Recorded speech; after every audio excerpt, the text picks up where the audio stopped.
So it takes like a minute to.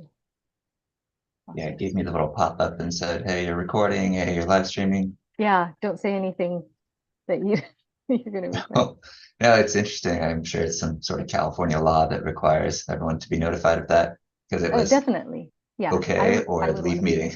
there. Mhm. Okay, well, welcome. We're going to go ahead and let's go ahead and get started. So welcome everyone who's tuning in today. Happy Friday. It's February the 2nd. This is Jean. Hold on. Yeah, this is Jean Joe. I'm the broker and owner of Perisson Real Estate based here in Millbrae, which I like to think of as the heart of San Francisco Peninsula. For those who are new here, Perisson comes from the Greek word for abundance, and that's what we're all about, sharing of the abundance that we've been blessed with. And I love doing these sessions. I've been doing seminars. I've been love doing, and now I'm trying to start out this new series this year, every Friday, just talking about real estate and different topics out there. So today we'll be talking about required balcony inspections, which is the SB326 for condos and SB721 for apartment buildings, and that took effect in 2019. Before we do, I did want to start off with some announcements. First of all, let's see. So I did want to start off with some announcements. First of all, the repeal the death tax. If you've been following that, and I've done seminars on it and videos on it, the petitions for that are due this coming Monday. They need to be postmarked by Monday. If you're curious about that, we have videos on it, so please check those out or look up the repealthedeathtax.org. If you haven't signed, or if you signed previously and didn't sign within the past year, you need to sign again. Seminar, fresh off the presses, we have scheduled our next seminar, which is going to be on February 21st, which is a Wednesday evening. And the topic will be transitioning to your next home.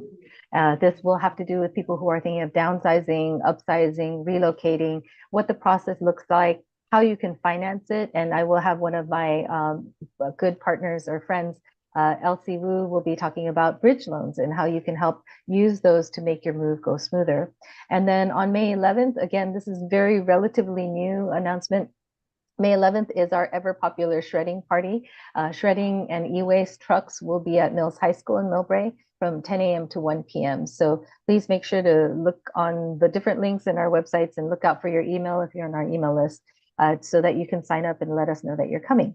So without further ado, and I warned Kirk, these sessions go super fast. We have 30 minutes. I want to end at 12:30, but hopefully this will be a good kind of lunch hour learning or lunch half hour learning for everybody.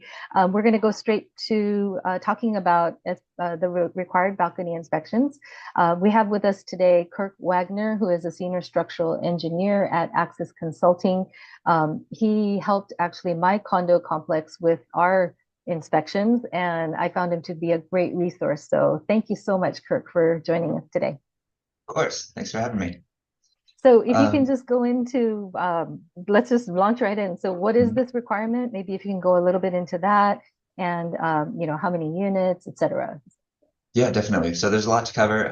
Started out mainly because of the balcony collapse that happened in Berkeley, which I believe was 2015. So this legislation is the result of that and a couple other balcony collapses in an attempt to prevent that from ever happening again. So what it is, it's SB 326. I'll start with because that addresses the HOA condo side of it. SB 721, which is, like Gene mentioned, a very parallel bill, but it applies to apartments. And so the requirements are slightly different. So focusing on SB 326, though, for homeowners, which I imagine is what you would mainly want to talk about here. Um, Anyone who lives in a building that has 3 or more multifamily units attached. That's who this bill applies to. And it applies to people with exterior elevated elements, is what they call them. That refers to any walking surface that extends beyond the lower walls of a structure that is 6 foot or higher above surrounding grade and is supported in whole or in part by wood or wood-based components. So there's engineered wood products out there that would also be required to be inspected. So it's mostly balconies, walkways, stairs. Those are the main things if you have them on the outside of a building. And so we have to come in and look at the load-bearing components there. They need to be inspected by either a licensed architect or a structural engineer. And what we're looking for is damage, decay, water intrusion, even if it has not resulted in damage yet. Just signs that, there might be an issue here. Hopefully we catch it before anything significant happens, any collapses, any, major damage or major events that could lead to injuries. That's the main gist of it, really. That's the very short version. There are some minor details, not minor, but there are some details. For instance, if you have a balcony that has a soffit, if you go out and you look up underneath the balcony and you can't see the joists, the framing, say you're just looking at a stucco ceiling, then that is a little more complicated than if you can look up and just see, oh, everything's open. I can directly see the load-bearing components. So if you do have a soffit, usually what we require are some drilling for some access points. I can get up in there with a camera. I have a little bore scope that I can use that has a light on the end. It's a 1/4 inch diameter. So we use a variety of different methods to actually inspect. And the end result is to make sure that everything is safe, everything's in working order. And if it's not, to evaluate, why is it not? What's causing these issues? How do we fix them, and how long do we have to fix them? And so the deadline is this end of this year, right, to complete that? January 1st, 2025 to complete the inspections. Yes, so it consists of the inspection and then the written report. And those all need to be done by the end of this year. And, a lot of communities, I've been doing these pretty much since the bill took effect. Oh, and I should clarify real quickly. So we're calling it SB 326. That's what it was, but it modified the California Civil Code section 5551, Okay. which I believe people might know as the Davis-Sterling Act, things like that. The only reason I bring it up is because if you Google SB 326 with the newer session of Congress, it's actually a different law now. Okay. So SB 326 this session is different than the old one, so that might be confusing. Okay, great. But yeah, that's the deadline. Yeah, so with the deadline going, are you seeing most people caught up? Like, have you seen the HOAs all caught up, or is there a mad dash right now, or what do you think? Mad dash for sure. A lot of people got word of it early on, 2 years ago, maybe. And that was great because it was a little cheaper. It wasn't rushed. People could address any issues and really get ahead of things. The downside, though, is these need to be done every 9 years. So if you did them 2 years ago, now you have a shorter time frame to get the next one done. Kind of minor in my opinion, but yes, there's a mad dash, and there are not that many people doing these inspections, is what I found. So it can be hard to find people, or they're too busy. We send out proposals and we'll book them on a first come, first served basis. But I'm booked, I'm booking into March at this point and still have a queue of communities that have signed up. And I say, okay, when I become available, I'll schedule the next one. I don't like to schedule them too far out, just because it can clash with other work, and I don't want to have to keep postponing or delaying or giving people wrong dates. But yeah, it's coming up very fast. And at some point, we're going to have to stop sending out proposals here. I'm thinking probably June or July. We're just going to have to draw the line. And you mentioned that there aren't that many people doing it. So what is the requirement in terms of, can just any engineering company, or what, you're a structural engineer, so what are the kinds of companies that can do these inspections? Yeah, it's very specific. It's a licensed architect or structural engineer. Now, I don't know who authored the bill, but I believe it's because if you're designing a building, architects design the waterproofing components, and structural engineers design the framing and the structural support of the system. And what happened, the balcony collapse in Berkeley, it was due to a combination of the two. So there are things that happened during construction that led to certain deficiencies, and then there were issues with the waterproofing as well. So the thinking, at least this is my theory, the thinking was that the architects are qualified to look at the waterproofing, the structural engineers are qualified to look at the framing. Now, of course, I work with contractors and architects, so I get a little bit of both, no matter what, just in my other work that I do. But I'll be honest, sometimes I get out there and I look and I say, okay, there's a crack in the waterproofing, or this is an issue, but I don't exactly know the repair.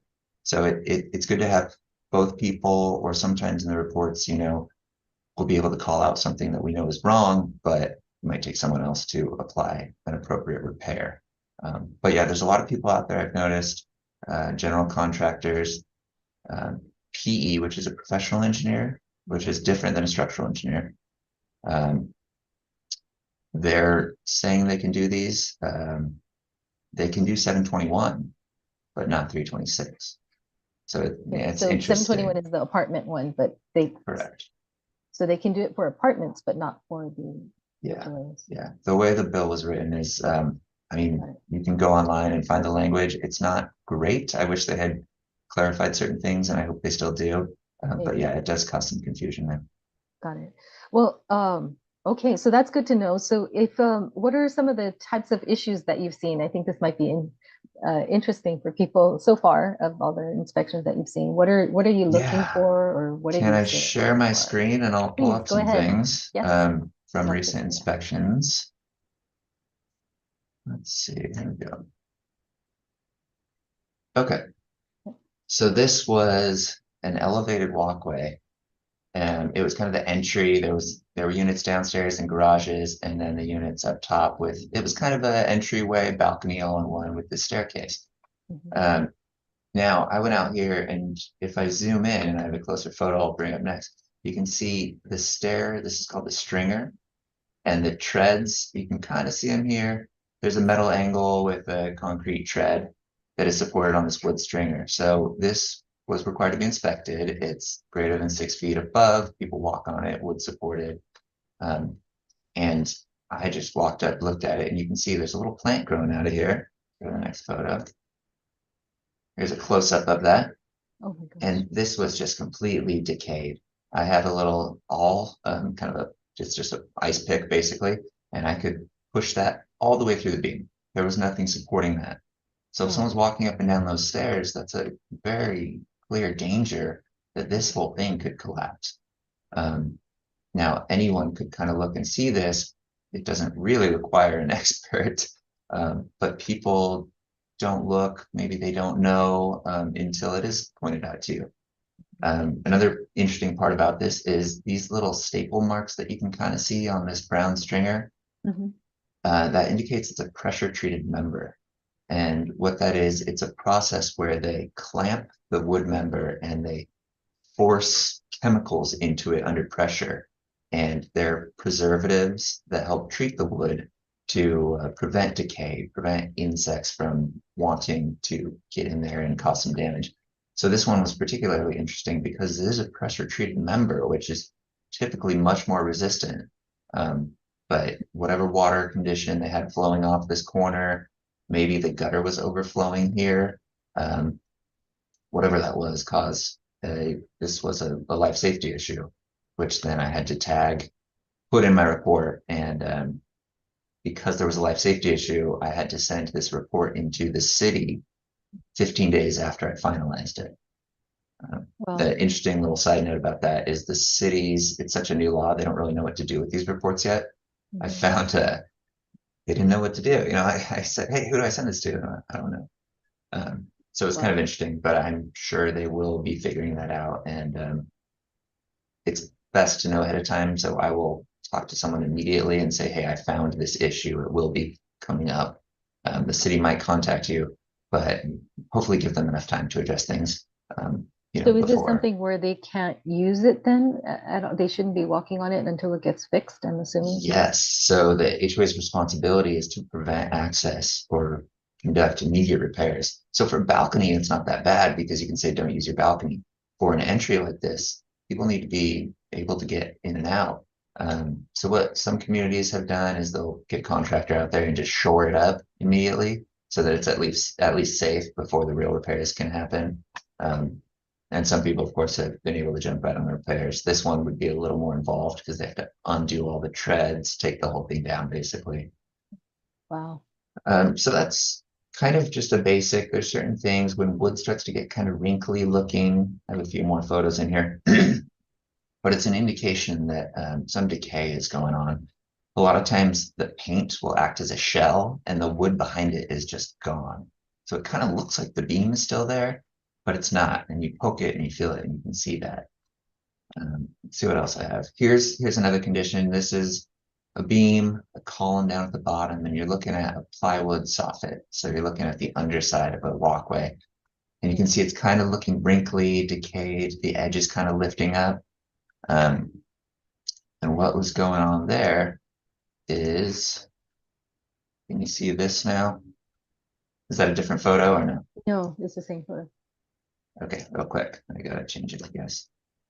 Screen, this should take care of it.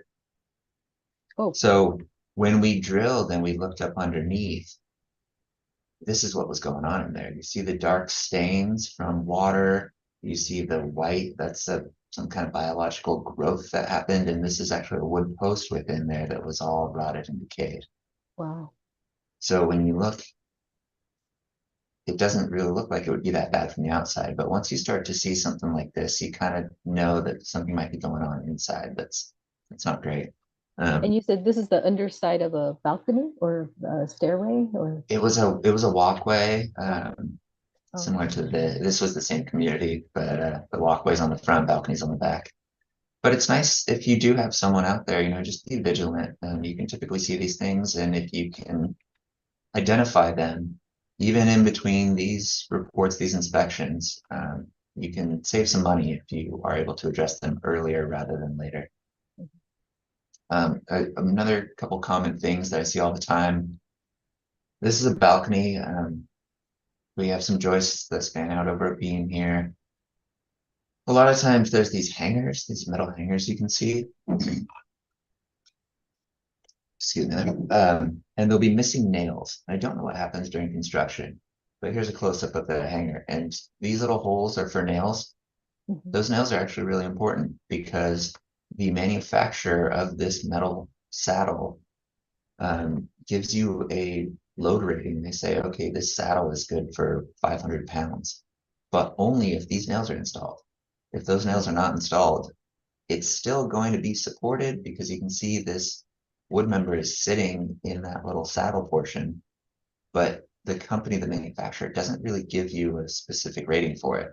So as an engineer, I have to say you have to install those nails. Obviously, it's standing, it's fine, but it's not as good as what the original designer thought it would be good for. So I see that frequently. It's too bad that happens. Here's another one. So this is a post and it's got a metal strap that is embedded into this concrete footing. Now, this happens all the time. Usually you'll start by seeing a little crack in the concrete, a little corrosion of this strap.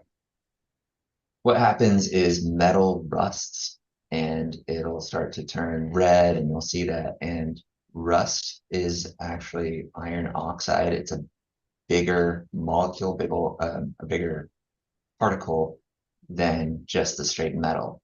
And when it rusts, it tries to get bigger, and concrete is really bad in tension. So if you try and like pull concrete apart, it cracks pretty easily. That's why you have rebar in concrete. Because steel is good in tension, so the rebar can take that tension, the concrete can't. So this is a case where the strap rusted and expanded, and it basically pushed the concrete away and it popped off that. It's called a spall.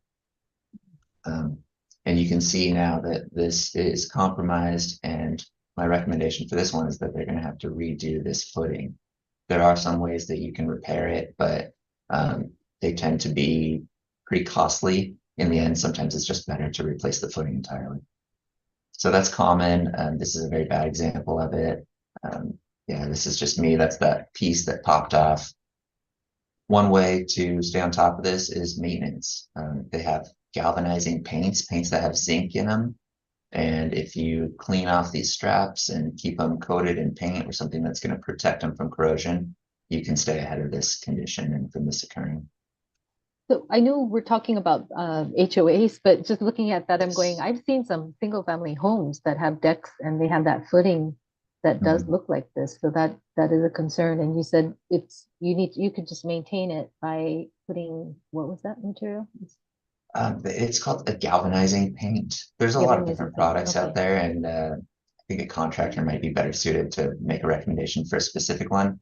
Sure. But what the galvanizing does is I think they have little zinc particles within the paint, and the zinc will corrode before the steel does. It's a sacrificial anode. Mhm. It's it's part of the electrical process that is corrosion. But yeah, the paint will take the brunt of it, um, and will corrode prior to the steel, so in that way it protects the steel underneath. This is just another interesting one, another example of something that most people could look at and see. You see stains on this beam, and it looks kind of wrinkled. That's a sign of decay. And this is a close-up here where I poked a hole in this beam and it just started gushing water. So it was holding water and it was completely decayed and rotted out. Um, Another sign, I thought this is kind of funny. These are composite deck boards. So the walking surface, but I'm looking from underneath, and they're like Trex is one of the brands that makes these. They're really good against decay. So even though this balcony was super dirty and super gross, uh, and it was growing these mushrooms out of here, the deck boards were actually okay because they were that composite material. So anyway, I just thought these photos were funny, seeing full mushrooms Wow. growing out. So, but that needs to be fixed, or I mean, because you have Trex on top. So what, how do you have to, you still do need to undo that portion, right? Or Yeah, keeping it how would you? clean is actually a big portion of this. If you can wipe off pine needles, dirt, a lot of people will put rugs on their balconies, and it might look nice, but what those rugs do is they hold water in when they get wet. Mhm. And then when someone walks on them too, they can kind of scrape the surface, they can damage the waterproofing underneath. Um, and basically, wood is okay if it gets wet. It's a natural material and it just needs to dry out. So that's the main thing. If water gets into it and is trapped there, that creates the ideal conditions for decay, and for biological growth. They start feeding on the wood fibers, things like that. So if it gets wet and dries, usually it's in okay condition. And you'll notice that on a lot of newer construction, 2000s and later, you'll have a lot of soffits, you'll have vents installed. The purpose of those vents is to allow for water to dry out. If for some reason the waterproofing fails and gets in there, it causes less of an issue. So I think that's more mushrooms, some decay on the beam. But yeah, I just thought these were funny to share. So you can look out there and kind of see, okay, something might be wrong, might be time to call someone. You don't Mhm. necessarily need to wait for these inspections. Yeah. And it doesn't necessarily mean that it's like a life-threatening or a safety issue by itself, right? It's just that if you have Correct. water there, you have something And there. that's why I like that they do require structural engineers to look at these, because this beam, for instance, I'll take a look and I poked down and say, okay, it's got a little bit of decay, but only about the top half inch of the beam. Now, if I go back and I look at, here's the whole setup, really, this is actually a different beam. This one was really bad. But this beam was oversized to begin with.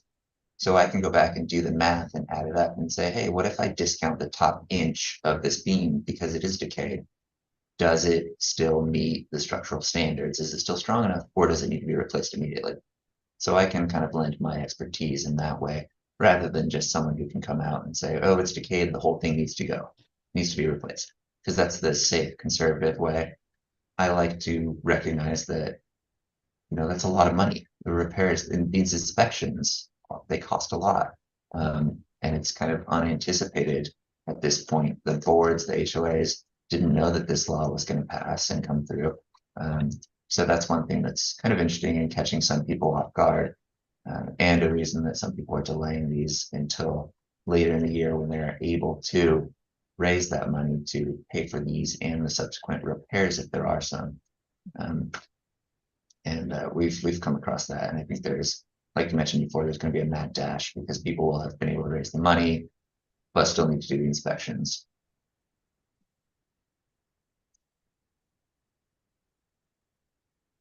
So, So in terms of, so when you do these inspections, you said in some cases you end up having to report to, like, if there's a code, I guess it would be code enforcement that you would need to report to the local agency, not yeah, California. It would be yeah, it's just as the governing code authority in the law, which typically means the city or the county.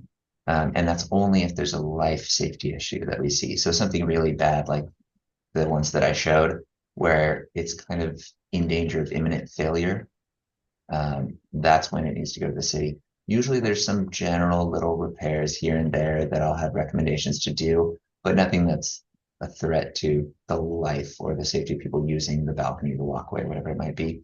And in that case, the report goes to the HOA, and we hope that they take care of the more minor matters in a timely manner. But it doesn't have to be reported to the city or anything like that. I see. And so since this is a state requirement, do you actually have to submit the inspection to any state or like how are they going to know who has done it and who hasn't? It's just a honor system basis right now, or Right now, it's an honor system. What we have been seeing, as I'm sure you've experienced, is insurance companies and mortgage lenders are the ones that are asking to see these. And I mean, as you know, people have reached out to me and said, "Hey, is this safe? What's going on here? We got your report." And people will maybe not be able to get funding for a real estate purchase if these haven't been done. Um, so but it there's nothing hasn't from the happened. state that says No, no, nothing we from the need to have a state yet. checklist of who's done it and nothing like that. Not that I'm aware of, no. It'll be interesting to see how that's enforced. There is a Yeah. little bit of language in the law that says local enforcement agencies shall have the ability to recover enforcement costs associated with the requirements of this section from the association. Hmm. So they leave it open. They say, hey, we can recoup the costs required for us to enforce this, but they don't really say what that enforcement will be.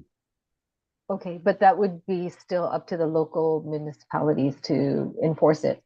Yes. And it sounds like they're not quite ready because it's so new and whatnot. So So, some of because them are. Some of yeah, I them mean, haven't going back figured to the that out. mortgage, because it's interesting with, I'm not sure about insurance, but definitely with the mortgage companies so far that I know, they don't ask outright for these inspections. Like they don't go, we want your SB326 inspection. What they do is they have you done any inspections within the last 3 years?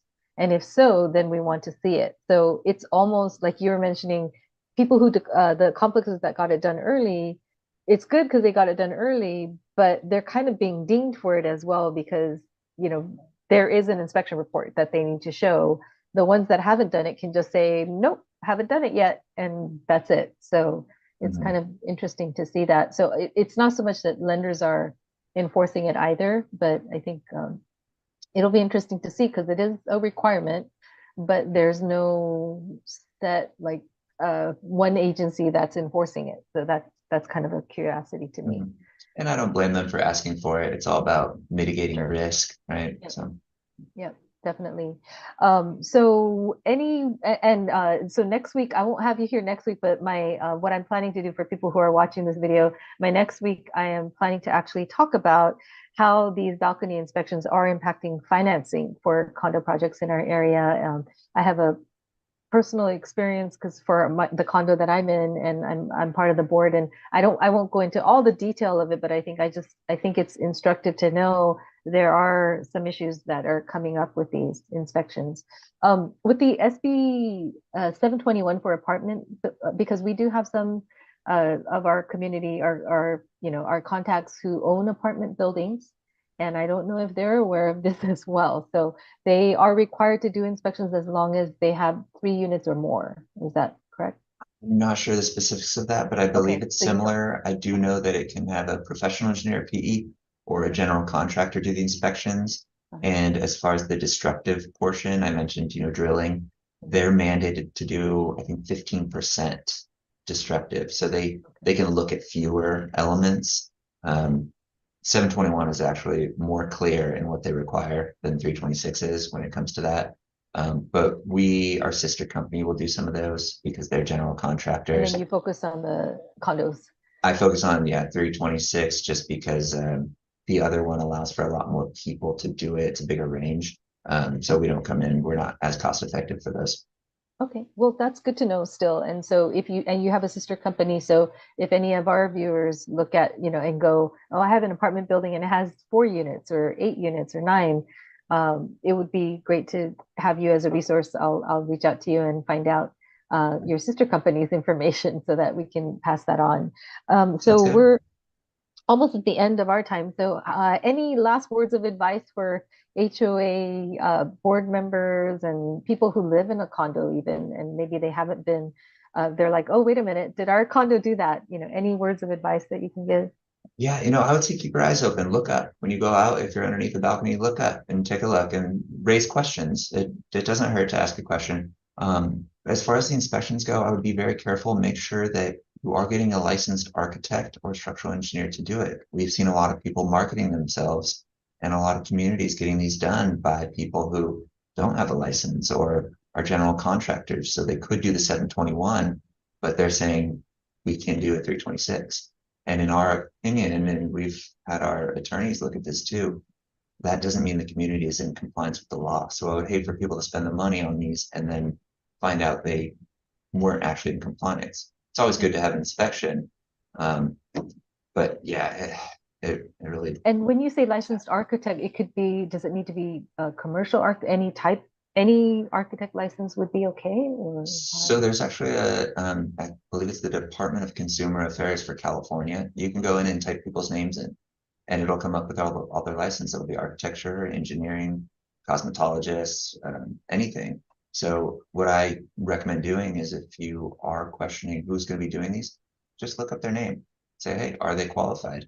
Um, yeah, it's too bad people are doing this, but ultimately an inspection doesn't hurt. Hopefully, it's all in the name of safety, but we do have the law to comply with as well. definitely. I mean, if I had residents who are walking on that stairway that you showed that picture of, that's very alarming. Inspection or no, it's something that you want to know and take care of so that we don't have any issues. So, okay, well, thank you very much. We're at the end of our time, but I really appreciate your time here, and I hope that anybody who's watching, if you own a condo or if you're planning to buy or sell one, it's really important to understand the implications of these inspections and the requirements. If you're planning to buy or sell real estate at all in the area, know someone who is, please be sure to keep us in mind, keep me in mind at Perisson, and I'd love to be your trusted advisor here. But with that, again, thank you so much, Kirk, and I hope you and everyone else has a great weekend. Bye-bye. Thank you, Gene. You too. Thank you. Bye.